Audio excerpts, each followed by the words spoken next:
Hey, what is going on, everyone? Listen, I just wanted to thank you for tuning in every single Monday as I drop some valuable nuggets on the concept of leadership and everything that's attached to it. So as we wrap up our leadership series for the month of September, I wanted to provide you some final insight regarding conflict management. That's right, conflict management, because I believe that as leaders, if we know the type of leaders that we are, and we know what our EQ score is, right? Our emotional intelligence, what our communication style is, and we know how to manage conflicts properly, not only will we become one of the best leaders that are out there, but we'll also have one of the best teams that are out there as well.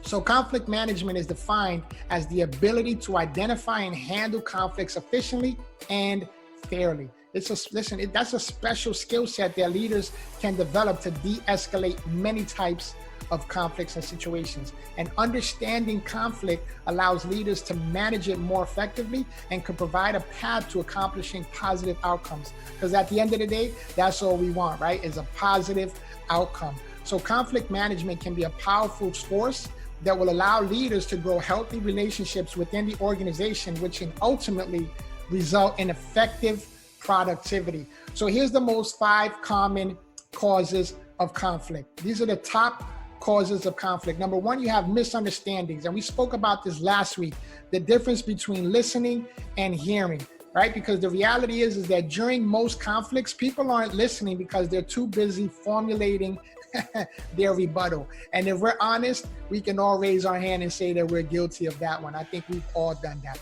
But next, you have poor communication. That's why knowing your style and being able to adapt to the listener is so important, so that the communication frequency is going back and forth, right? You're sending it out and it's reciprocated, like you're listening and you're hearing to each other. Then you have the lack of planning. And we've all heard it said that if you fail to plan, then you plan to fail. We've all heard that one before, but this will definitely cause conflicts because of the unpreparedness that's being displayed, right? The unpreparedness. Then you have poor staff selection. That's a good one, poor staff selection. Now, while staff conflict problems can never be avoided, they can be minimized with good staff selection procedures. And that can look like making sure that they're a good fit with the company culture, making sure that they have the proper attitude and personality, and checking up and following up with their references, right? Because most of the time, most companies don't follow up with the references, but you want to follow up with the references to make sure that the person that you're picking or deciding that you want to have on the team potentially is the right fit. And then lastly, you have frustration, stress, and burnout. That's another good one, because when people become frustrated or stressed, they become more irritable and more likely to create more conflict. Come on, you know who those people are. We've seen them before. We've had coworkers that have been those type of people, but it's good to be aware of those situations, right? So I'm going to give you 3 tips to improve conflict resolution skills. Number 1, practice active listening and your communication skills. Practice listening to what the other person has to say without interrupting and without trying to formulate your rebuttal. Number 2, you want to stay calm and recognize the conflict. Being calm and aware of your emotions are vital aspects to conflict resolution. And this is also called emotional intelligence, which is what I spoke about last week.